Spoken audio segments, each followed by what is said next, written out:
So, we just got an awesome delivery the other day. I watched the video and it says, remove the cover. Well, I think in order to remove the cover, we have to bend back these in order to slide it out. So that's going to be the first step, to bend back. If you're having a hard time and it's real tight and you can't get, the screwdriver or whatever you're using in there, what you can do is you can actually go behind it and pry out a little, and then this inside piece is real soft, so it'll flex. You're gonna pry it down. Most of them, this little hitch right here will help you get underneath it. But yeah, little tip there. So all my tabs are pushed down as best I can do. This is probably more of a two-person step, but also note, this box is very well put together, and you could easily put any side back on. I think it would make a great doghouse, like on the side, or a chicken coop, whatever you want it to be. One of those little trash things, you could put a hinge on the back end, whatever you want. You could reuse the box, just saying. My own power is able to lift up one end and kind of rest it on the edge of the toolbox. Looked like in the box, if you happen to be doing it by yourself, it is going to be much easier to tilt up the side with the toolbox, lift it, and then tilt it up and over. If you're not tall and you don't have long arms, you could probably hook something onto the handle on the opposite side. Now I'm gonna unpack it, unwrap it. Tip: noticing all of the bubble wrap it's bags. If for whatever reason you had to return it, have them come pick it back up, realize it was the wrong size after you unwrapped it, highly suggest you just pull the bags off and keep them in case you need to reuse them. So inside the chute here, we got one wheel for trailer use only, nylon, max load 590 pounds, tubeless, rim is 3.75, I don't know. Beep. A tool bag,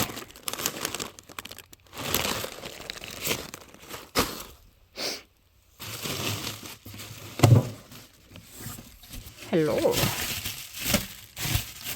The other chute is inside this chute, which totally makes sense. And then the other tire. So I'll go ahead and take those out. And apparently they clip on really well. Inside the tool pouch, which is not long for this world. I imagine it's just for packing reasons, but it does have a nice zipper on it. Might be nice to keep around. You have the assembly guide. Probably a good idea to use this, but we know a lot of people won't. Metric tools, 10, 13, and 16. If you're curious, some of you may opt to use some of your tools from home, ratcheting tools, a multi-tool, and I imagine these are that same size too. So 16, 13, right? 10, yeah. So that multi-tool is pretty much all you would need, I think, to use it, but let's be honest, nobody wants to use that. The entire manual, you got the hubcap covers. May have to put grease, we'll take a look into that. One piece Hong Kong tools, 16 millimeter socket. Earmuff, made in China. Ear protection for when you're using it. Safety goggles when you're using it, and it even comes with a pair of work gloves. What do you think about that? That's pretty cool. Yeah. Ear protection, safety goggles, the tools you need to put it together and maintain it, and they all fit in that little bag.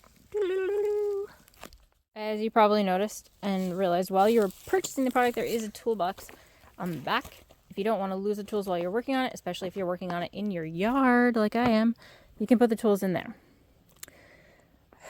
A lot of you aren't going to read the instructions, but it says unpack everything, make sure everything is in the condition it's meant to be in, okay? And that it's not missing any parts. So the manual part list includes parts that are already put together. What we have is the main unit, large chute, small chute, 2 wheels and tires, the wheel caps, the toolkit, the chute. One thing I definitely want to point out is the axle and stand. You can tell by this here. Does come with loose pieces in the bottom of the bag, the bolts here. So especially if you're taking it, apart, or rather putting it together in your yard, be careful not to lose these. There's also some washers and some nuts. Everything else is pretty much already all, got all the doodles and daddles attached. So the first step is to attach the chutes, which apparently they just buckle on. Doo-be-doo-doo. The chutes are fairly self-explanatory, and also there are two different sizes, so the small one attaches to the small side. The pins, you're going to line up the pins on the left side and just drop them in. You don't have to worry about greasing them or anything, for now anyway, in case you're going to be taking this apart all the time. And then on the other side, you're just going to lock it down. Okay. And if it's too loose with the lock, you can use, here, let me zoom in. You can use these to tighten it, but it should be set to an okay parameter. And same thing with the other side. The only difference is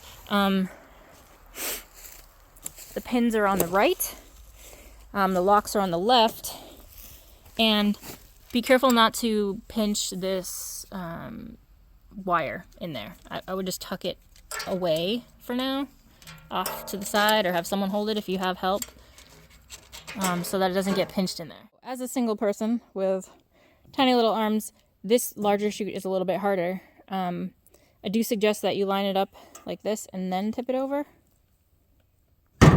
Like this. Attaching the axle is the next part. I highly suggest placing the bolts in with the outside washer on the outside, and then getting a feel for where it lines up and sliding it through, and then proceeding. Okay, so fun tip. The 16 will fit on the exterior here to hold it still, but if you want to use a ratchety wrench or any type of socket, the 17 will fit on there. I haven't tried standard sizes, but because I prefer metric, car person. But go ahead and use the 17 on the inside. Make sure when you put it on, these are locking nuts, so make sure that the narrow circle side is on the outside. Top, washer. Washer, crush nut, crush washer, and then the bolt you're working on is in the other direction.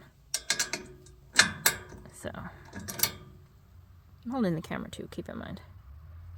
So we're going to turn it, turn it, turn it. See how it locks on its own there? You're just hand tightening it kind of loosely at this point.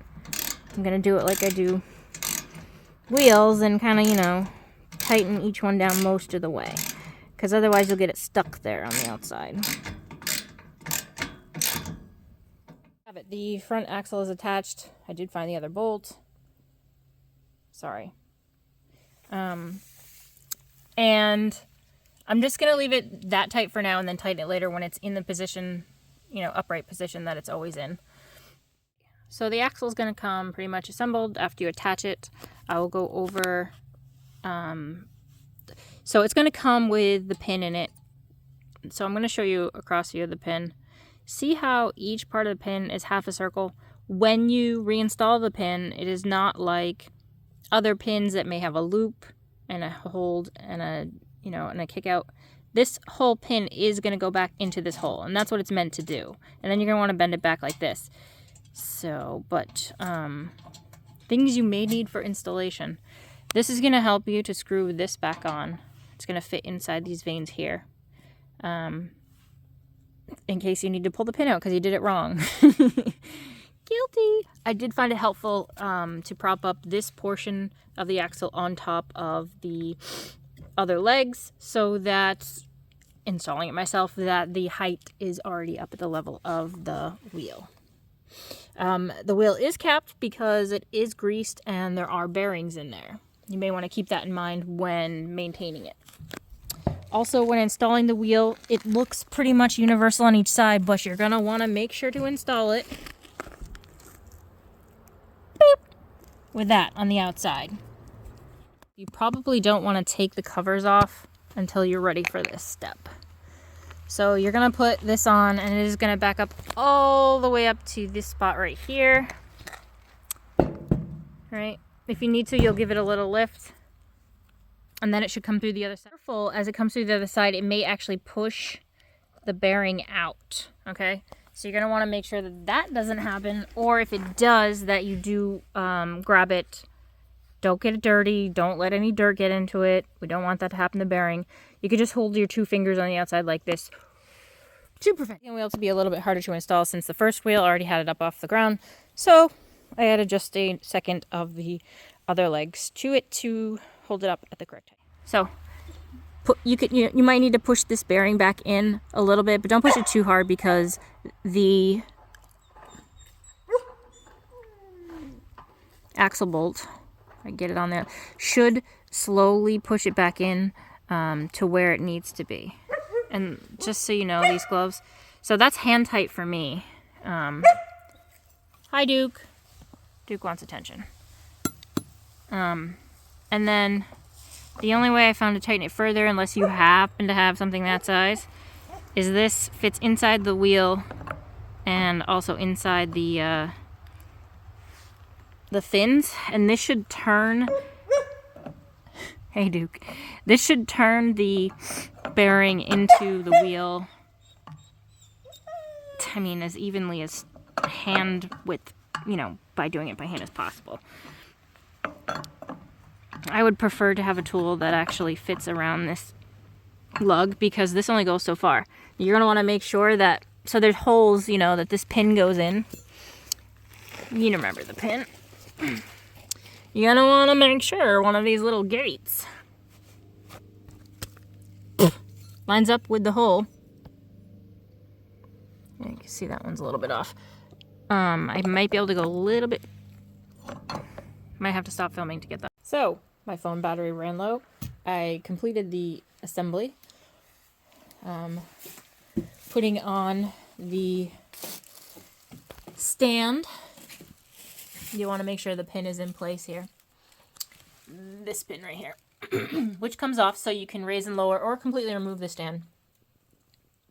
And that's also where the hitch installs.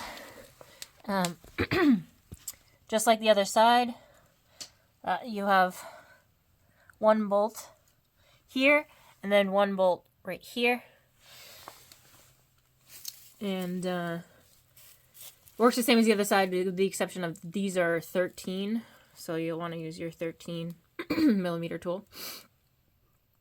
And it's kind of a pain in the butt, but it's a lot easier when you tilt it back.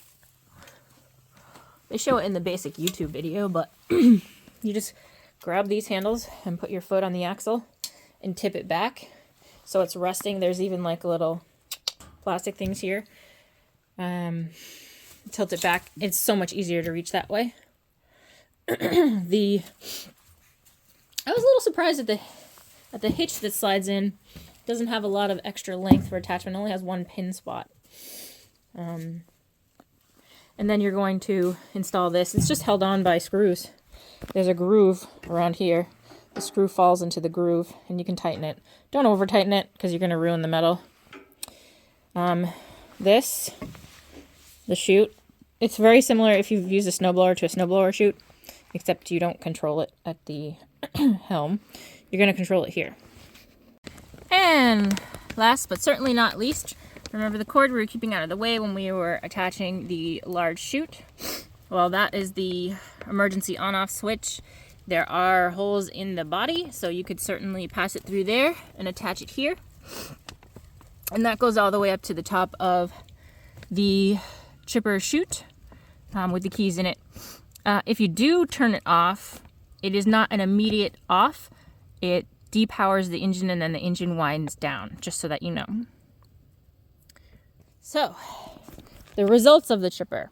It's pretty badass. Make sure you tighten all the bolts if you haven't already. Put it on a level surface and tighten it. As I mentioned before, the support allows you to adjust it. So we chipped anywhere between 1 and 5 inch, and they had leaves on them. So you get this leaf pile here. So you get kind of like a leaf mulch. Some of them are whole size, most of these are beech. And then as the items get lighter, you get the chips. So this is probably one of the biggest pieces you have, but most of them are smaller pieces. I have fairly large hands for a girl, but just to give you an idea. And then of course when you do a pine tree, you get these little bad boys.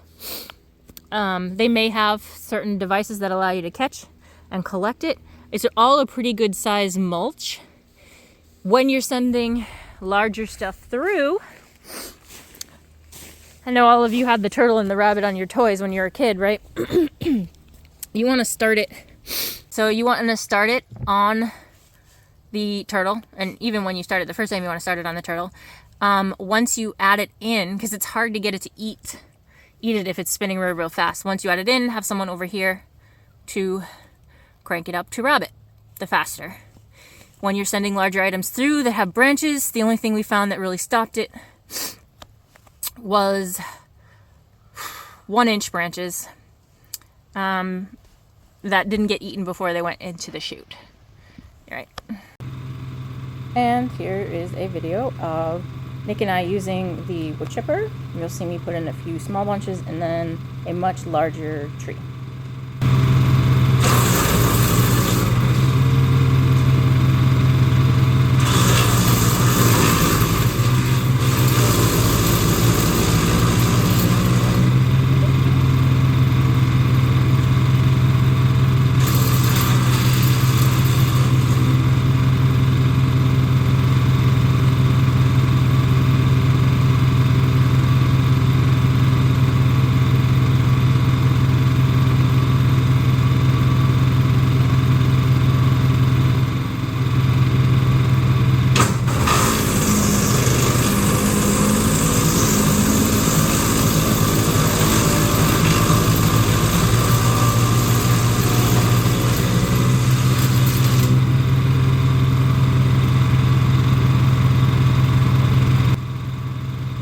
Thanks for watching my assembly and basic operation of the ch440. Have a great day, guys, and I hope you enjoy using yours as much as we did using ours.